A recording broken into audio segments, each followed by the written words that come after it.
بسم اللہ الرحمن الرحیم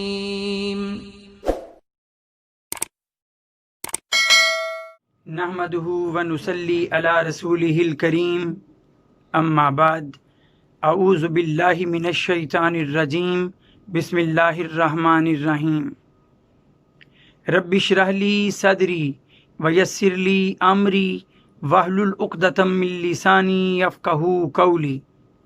سب دیکھنے اور سننے والوں کو السلام علیکم۔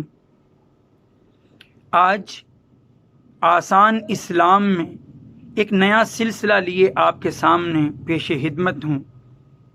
سوال و جواب کا یہ سلسلہ جس میں سوالات آپ کی طرف سے ہوا کریں گے اور کوشش کیا کروں گا کہ اپنے علم ناقص کے مطابق اللہ نے جو سیکھنے کا موقع دیا قرآن و سنت کی روشنی میں جوابات آپ تک پہنچا سکوں۔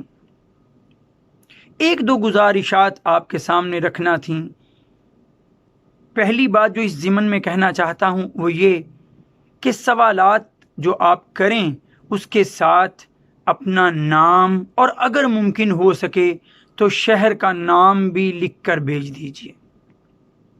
دوسری بات، آپ کے سوالات جمعے کی رات کو یا رات تک کہہ لیجئے، یعنی ہفتے سے پہلے مجھ تک پہنچ جایا کریں تو میرے لیے آسانی ہوگی سوالات کو ترتیب دینا اور ان کے جوابات کو بھی جو ہے ترتیب دینا۔ اور ایک بات جو اور کہنا چاہوں گا وہ یہ کہ آپ اپنے سوالات کمنٹ سیکشن کے اندر جو ہے وہ لکھ دیا کیجئے، وہ مجھ تک خود بخود پہنچ جائیں گے اور انشاءاللہ ان کا جواب آپ تک پہنچانے کے قابل ہو سکوں گا۔ آج اب اپنی گفتگو کا باقاعدہ آغاز کرتے ہیں۔ پہلی بات جو پوچھی گئی، ایک بیٹی ہیں مناہل، انہوں نے سوال کیا کہ اس چینل کو شروع کرنے کا میرا مقصد کیا تھا۔ تو میرے ذہن میں یہ بات آتی رہی اور اب بھی آتی ہے کہ نبی کریم صلی اللہ علیہ وسلم فرمایا کرتے تھے انما بعثت معلما، مجھے استاد بنا کر بھیجا گیا ہے۔ میں بھی ایک معلمی کے شعبے سے، ٹیچنگ کے شعبے سے وابستہ ہوں، اور جس نبی کا میں ماننے والا، وہ نبی معلم ہوتے ہوئے جب دنیا جہاں کے لوگوں کو اللہ کا پیغام پہنچاتے رہے تو ہم ان کے ماننے والے ہوتے ہوئے اتنا تو کر سکتے ہیں کہ جتنا اللہ نے ہمیں ہماری زندگیوں میں سیکھنے کا موقع دیا، جس قدر اللہ کا قرآن اور اس نبی کا فرمان ہم پڑھنے کے قابل ہو سکے، ہم وہ باتیں آگے دوسرے انسانوں تک بھی پہنچانے کا ذریعہ بنے۔ یاد رکھیے خود نبی کریم صلی اللہ علیہ وسلم نے فرما دیا تھا کہ میرے جو وارث ہیں وہ علماء ہیں، علماء ہی نبیوں کے وارث ہیں۔ اور پھر نبی کریم صلی اللہ علیہ وسلم نے ہی خطبہ حجۃ الوداع میں یہ فرمایا تھا بلغوا انی ولو آیہ، مجھ سے سن کر دوسروں تک پہنچا دو چاہے ایک آیت ہی کیوں نہ ہو۔ تو میرا اس چینل کو شروع کرنے کا اولین مقصد یہی کہ میں اپنی زندگی میں جو بھی سیکھنے کے قابل ہو سکا دین کی بات، جتنا اللہ نے مجھے سیکھنے کا موقع دیا، جس قدر میرے ادراک اور میری سمجھ نے مجھے باتیں بتائیں، میں ان باتوں کو آپ کے سامنے پیش کر سکوں۔ پھر دیکھیے ایک سوال جو مجھ تک آج پہنچا ہے، دوسرا سوال آج کی نشست کا، وہ یہ ہے کہ اللہ تعالیٰ کہاں موجود ہے؟ ہارون اختر صاحب نے یہ سوال کیا کہ یہ جو کہا جاتا ہے کہ اللہ تعالیٰ ہر جگہ موجود ہے، اس سے کیا مراد ہے؟ یاد رکھ لیجئے اللہ تعالیٰ اپنی ذات، اپنے وجود کے لحاظ سے اکیلا ہے، یکتا ہے، بے مثل ہے، لا ثانی ہے، کوئی اس جیسا نہیں۔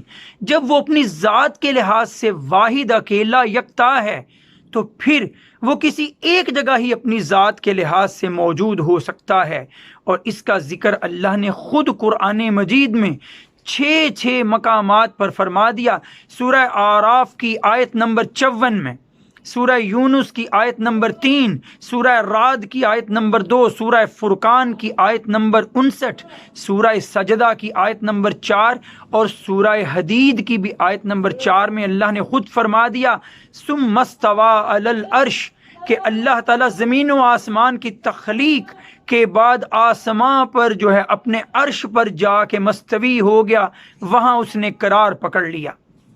جس طرح اس کی شان کو لائق ہے اس طرح وہ آسمانوں سے اوپر، ساتوں آسمانوں سے اوپر اپنے عرش پر براجمان ہے، قرار پکڑے ہوئے ہے۔ دیکھیے اسی کا ذکر احادیث میں بھی ملتا ہے۔ سنن ابو داؤد حدیث نمبر 4290 میں حضرت عبداللہ بن عمرو بن العاص رضی اللہ تعالی عنہ بیان کرتے ہیں کہ نبی کریم صلی اللہ علیہ وآلہ وسلم نے فرمایا کہ تم زمین والوں پر رحم کرو، وہ آسمان والا تم پر رحم کرے گا۔ آسمان پر ہے اللہ، اس کا ذکر اس حدیث میں بھی۔ مزید صحیح بخاری حدیث نمبر 2983 میں 2983 میں حضرت محمد صلی اللہ علیہ وآلہ وسلم کا فرمان عظیم، حضرت ابو ہریرہ رضی اللہ تعالیٰ عنہ اس کے راوی فرماتے ہیں کہ انسان پر جو نگران فرشتے مقرر ہیں وہ دو جو ہے وہ ڈیوٹیز دیتے ہیں، ایک فجر کے وقت آتے ہیں، عصر کے وقت چلے جاتے ہیں، جو عصر میں آتے ہیں وہ فجر کے وقت چلے جاتے ہیں، اور جو اپنی ڈیوٹی مکمل کرنے کے بعد وہاں سے اٹھتے ہیں تو ذکر ہے حدیث میں کہ وہ آسمان والے کی طرف چڑھتے چلے جاتے ہیں۔ پھر ذکر خطبہ حجۃ الوداع کے موقع پر نبی کریم صلی اللہ علیہ وآلہ وسلم نے جب سوال کیا تھا صحابہ سے کہ کیا میں نے اللہ کا پیغام تم تک پہنچا دیا، تو صحابہ نے جب جواب دیا یقیناً آپ نے وہ پیغام پہنچا دیا، تو آپ صلی اللہ علیہ وآلہ وسلم نے آسمان کی طرف انگلی بلند کرتے ہوئے کہا تھا اے اللہ گواہ رہنا، اے اللہ گواہ رہنا۔ جابر بن عبداللہ رضی اللہ تعالیٰ عنہ اس حدیث کے راوی، صحیح مسلم کی یہ حدیث 2137 اس کا نمبر۔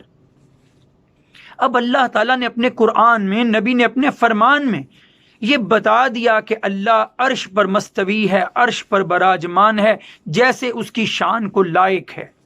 تو پھر یہ جو کہا جاتا ہے کہ اللہ ہر جگہ موجود ہے، تو اس کا کیا مطلب ہوگا؟ یقیناً اللہ ہر جگہ موجود ہے، لیکن اپنی ذات کے لحاظ سے نہیں، ذات اور وجود کے لحاظ سے وہ اکیلا ہے۔ اللہ ہر جگہ موجود ہے، اپنی قدرت کے لحاظ سے، اپنے علم کے لحاظ سے، اپنی بصیرت کے لحاظ سے۔ وحدت الشہود کا نظریہ ذہنوں میں رکھنا چاہیے کہ کائنات کی ہر شے اللہ کے ہونے کا پتہ دیتی ہے، گواہی دیتی ہے کہ اسے بنانے والا کوئی ہے تو وہ وہی بزرگ و برتر ذات اللہ ہے۔ اللہ خود ہر شے میں موجود نہیں ہے، اللہ کے ہونے کا پتہ دیتی ہے ہر چیز، ہر شے۔ اسی کا نام ہے اللہ ہر جگہ موجود ہے، اپنی قدرت، اپنی بصیرت، اپنے علم کے لحاظ سے۔ تیسری بات جو آج مجھ سے پوچھی گئی وہ یہ کہ اگر کوئی شخص نماز میں ایسی حالت میں پہنچے، باجماعت نماز ہو رہی ہو اور وہاں وہ اس حالت میں پہنچے کہ 1 2 3 یا 4 رکعتیں گزر چکی ہیں، تو وہ باقی نماز جو اس کی چھوٹ گئی کس طرح ادا کرے گا؟ تو یاد رکھ لیجئے، نماز جس طرح اصل حالت میں موجود تھی، اصولی بات جان لیجئے، جس طرح وہ رکعت جو چھوٹ گئی اس سے وہ رکعت جس طرح اصل حالت میں تھی وہ اسی طرح اسے ادا کرے گا۔ پہلی رکعت چھوٹی، دوسری میں جا کر اگر ملا ہے تو وہ اٹھے گا، جب امام سلام پھیر لے تو وہ سلام پھیرے بغیر اٹھ جائے گا، اور جس طرح پہلی رکعت پڑھی جاتی ہے کہ اللہ کی حمد و ثنا پہلے کرے گا، پھر تعوذ پڑھے گا، پھر بسم اللہ ادا کرے گا، پھر سورہ فاتحہ اور اس کے ساتھ کوئی سورہ مبارکہ ملائے گا، پھر رکوع و سجود کرے گا اور اپنی نماز مکمل کر لے گا۔ اور اگر اس سے زائد رکعتیں چھوٹی ہیں تو جس ترتیب میں وہ موجود تھیں، جس طرح وہ اصل حالت میں ادا ہونا تھیں، اسی طرح وہ ادا کر لے گا۔ اگلے سوال کی طرف بڑھتے ہیں۔ مجھ سے پوچھا ایک بیٹی نے، بریرہ نے پوچھا کہ نماز کے دوران سجدے میں جاتے وقت ہاتھ پہلے زمین پر رکھے جائیں گے یا گھٹنے؟ یاد رکھیے دونوں طرح کا عمل حدیث میں موجود ہے۔ حضرت وائل بن حجر رضی اللہ تعالی عنہ سے ابو داؤد میں، ترمذی میں، نسائی میں، ابن ماجہ میں حدیث موجود ہے کہ نبی کریم صلی اللہ علیہ وآلہ وسلم سجدے میں جاتے وقت پہلے اپنے گھٹنے جو ہے وہ زمین سے لگایا کرتے اور پھر ہاتھ، اور اٹھتے وقت پہلے ہاتھ اٹھایا کرتے اور گھٹنے بعد میں اٹھایا کرتے۔ اسی کے قائل ہیں امام ابو حنیفہ رحمۃ اللہ علیہ، امام شافعی رحمۃ اللہ علیہ، امام احمد بن حنبل رحمۃ اللہ علیہ۔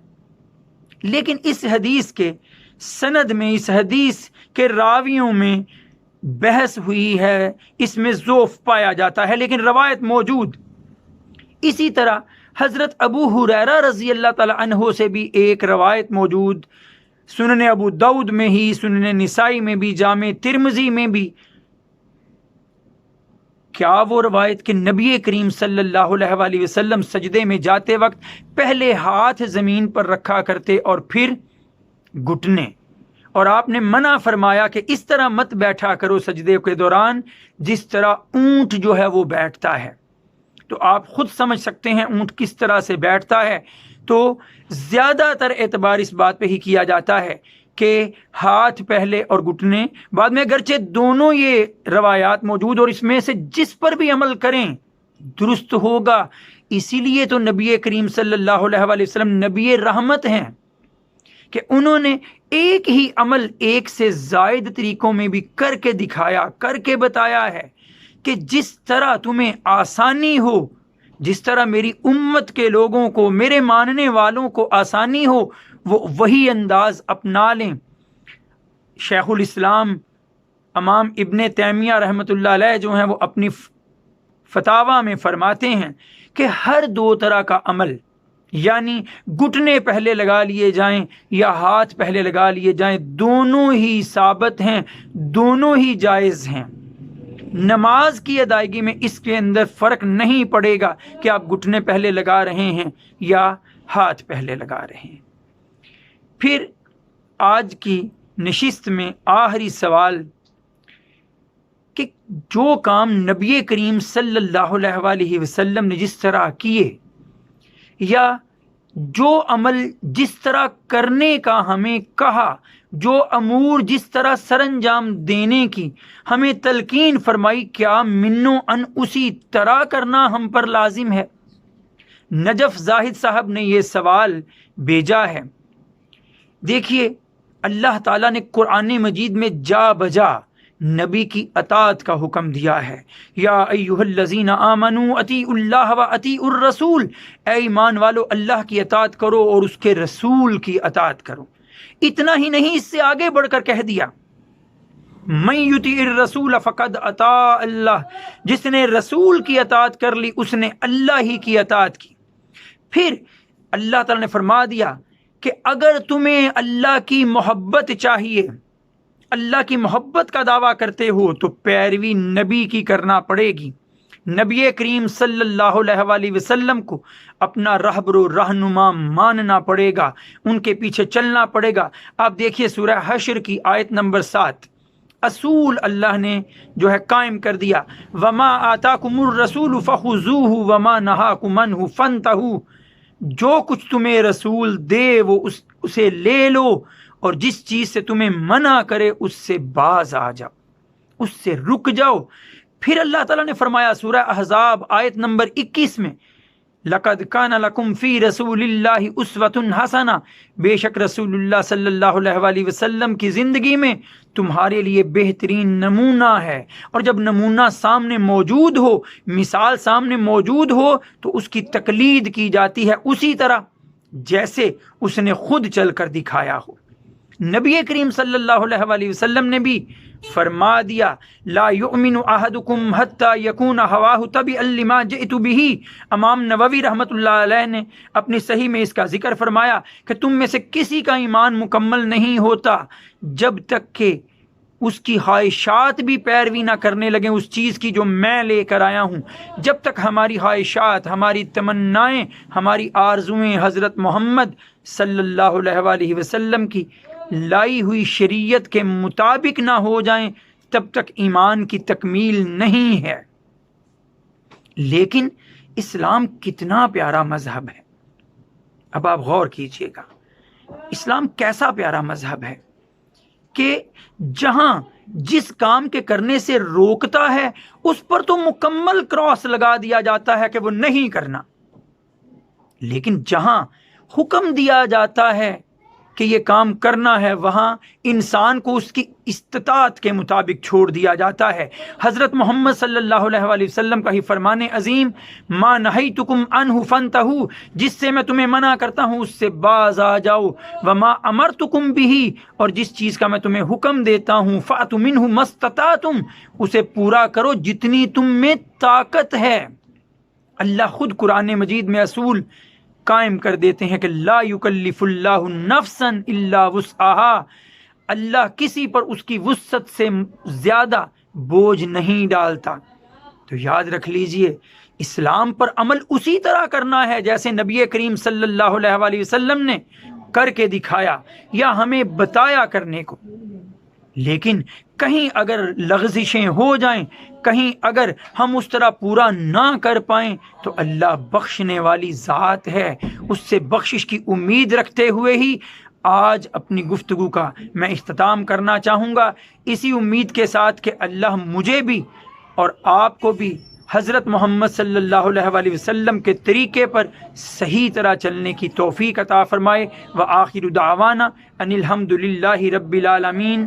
السلام علیکم.